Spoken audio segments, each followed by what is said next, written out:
The Lamplight Library presents Alice's Adventures in Wonderland by Lewis Carroll, read by Edmund Vale. Be sure to check out our channel to see the previous chapters. Chapter 8, The Queen's Croquet-Ground. A large rose tree stood near the entrance of the garden. The roses growing on it were white, but there were 3 gardeners at it, busily painting them red. Alice thought this a very curious thing, and she went nearer to watch them, and just as she came up to them she heard one of them say, "Look out now, 5. Don't go splashing paint over me like that." "I couldn't help it," said 5 in a sulky tone. 7 jogged my elbow. On which 7 looked up and said, "That's right, 5. Always lay the blame on others." "You'd better not talk," said 5. "I heard the Queen say only yesterday you deserved to be beheaded." "What for?" said the one who had spoken first. "That's none of your business, 2, said 7. "Yes, it is his business," said 5, "and I'll tell him, Mencha. It was for bringing the cooked tulip roots instead of onions." 7 flung down his brush and had just begun, well, of all the unjust things, when his eye chanced to fall upon Alice as she stood watching them, and he checked himself suddenly. The others looked round also, and all of them bowed low. "Would you tell me," said Alice a little timidly, "why you are painting those roses?" 5 and 7 said nothing, but looked at 2.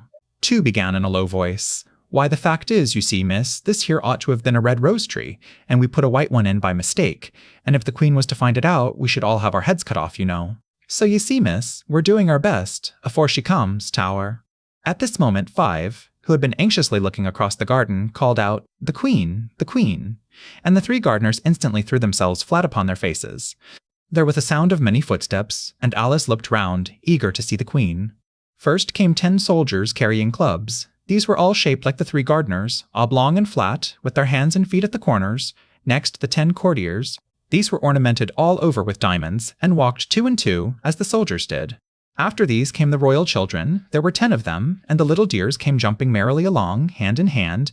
In couples, they were all ornamented with hearts. Next came the guests, mostly kings and queens, and among them Alice recognized the White Rabbit. It was talking in a hurried, nervous manner, smiling at everything that was said, and went by without noticing her.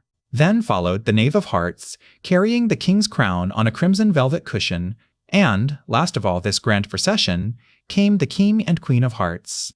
Alice was rather doubtful whether she ought not to lie down on her face like the 3 gardeners, but she could not remember ever having heard of such a rule at processions. And besides, what would be the use of a procession, thought she, if people had all to lie down upon their faces, so that they couldn't see it? So she stood still where she was, and waited. When a procession came opposite to Alice, they all stopped and looked at her, and the Queen said severely, "Who is this?" She said it to the Knave of Hearts, who only bowed and smiled in reply. "Idiot," said the Queen, tossing her head impatiently, and, turning to Alice, she went on, "What's your name, child?" "My name is Alice, so please your Majesty," said Alice very politely, but she added to herself, "Why, they're only a pack of cards after all. I needn't be afraid of them." "And who are these?" said the Queen, pointing to the 3 gardeners who were lying round the rose tree. For, you see, as they were lying on their faces, and the pattern on their backs was the same as the rest of the pack, she could not tell whether they were gardeners, or soldiers, or courtiers, or 3 of her own children. "How should I know?" said Alice, surprised at her own courage. "It's no business of mine." The Queen turned crimson with fury, and, after glaring at her for a moment like a wild beast, screamed off with her head, "Off!"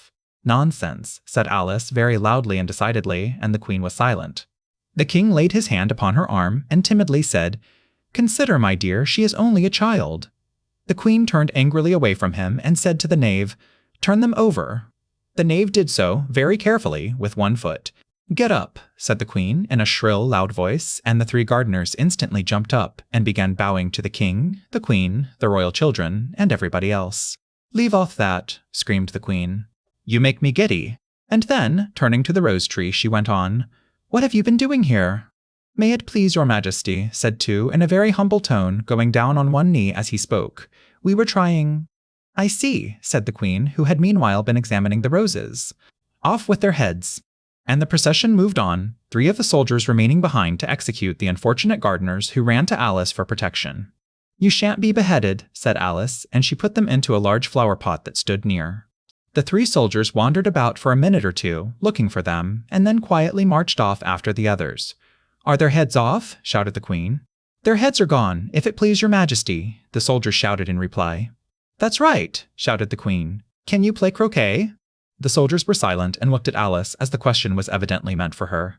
Yes, shouted Alice. Come on then, roared the Queen, and Alice joined the procession, wondering very much what would happen next. It's a very fine day, said a timid voice at her side. She was walking by the White Rabbit, who was peeping anxiously into her face. Very, said Alice. Where's the Duchess? Hush, hush, said the rabbit in a low, hurried tone. He looked anxiously over his shoulder as he spoke, and then raised himself upon tiptoe, put his mouth close to her ear, and whispered, She's under sentence of execution. What for? Said Alice. Did you say what a pity? The rabbit asked. No, I didn't, said Alice. I don't think it's at all a pity. I said, what for? She boxed the Queen's earsa, the rabbit began. Alice gave a little scream of laughter. Oh, hush, the rabbit whispered in a frightened tone. The Queen will hear you. You see, she came rather late, and the Queen said, Get to your places, shouted the Queen in a voice of thunder, and people began running about in all directions, tumbling up against each other. However, they got settled down in a minute or two, and the game began. Alice thought she had never seen such a curious croquet ground in her life. It was all ridges and furrows, the balls were live hedgehogs, the mallets live flamingos, and the soldiers had to double themselves up and to stand on their hands and feet to make the arches.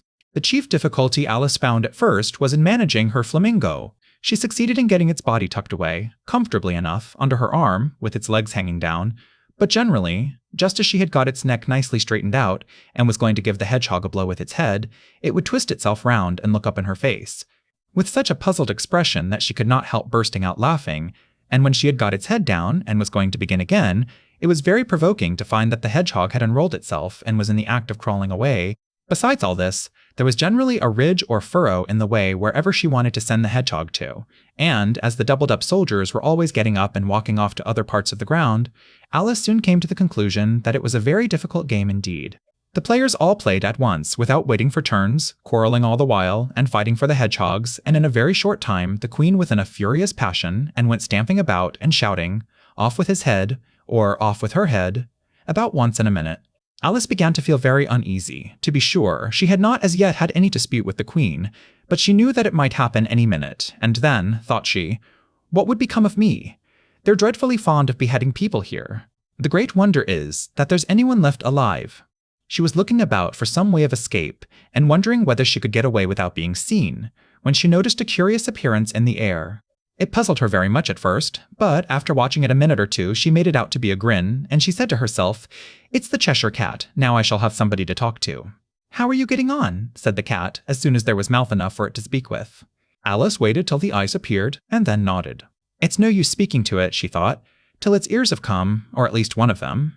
In another minute the whole head appeared, and then Alice put down her flamingo and began an account of the game, feeling very glad she had someone to listen to her. The cat seemed to think that there was enough of it now in sight, and no more of it appeared. "I don't think they play at all fairly," Alice began, in rather a complaining tone, "and they all quarrel so dreadfully one can't hear oneself speak, and they don't seem to have any rules in particular. At least, if there are, nobody attends to them, and you've no idea how confusing it is all the things being alive.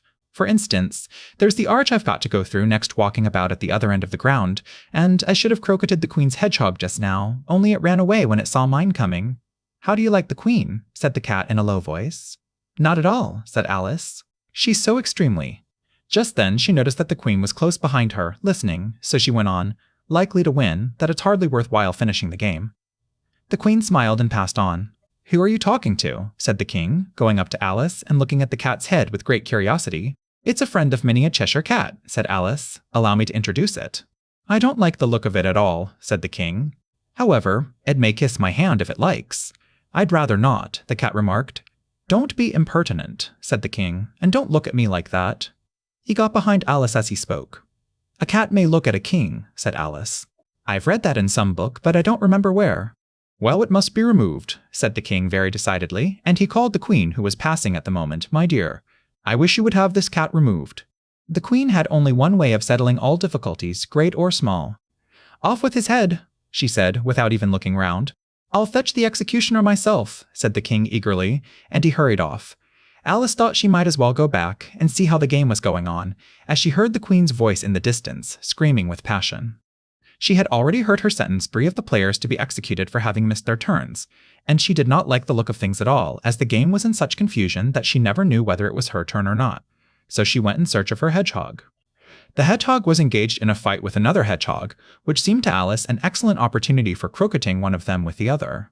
The only difficulty was that her flamingo was gone across to the other side of the garden, where Alice could see it trying in a helpless sort of way to fly up into a tree. By the time she had caught the flamingo and brought it back, the fight was over, and both the hedgehogs were out of sight. But it doesn't matter much, thought Alice, as all the arches are gone from this side of the ground. So she tucked it away under her arm, that it might not escape again, and went back for a little more conversation with her friend. When she got back to the Cheshire Cat, she was surprised to find quite a large crowd collected round it. There was a dispute going on between the executioner, the king, and the queen, who were all talking at once, while all the rest were quite silent and looked very uncomfortable. The moment Alice appeared, she was appealed to by all three to settle the question, and they repeated their arguments to her, though, as they all spoke at once, she found it very hard indeed to make out exactly what they said. The executioner's argument was that you couldn't cut off a head unless there was a body to cut it off from, that he had never had to do such a thing before, and he wasn't going to begin at his time of life.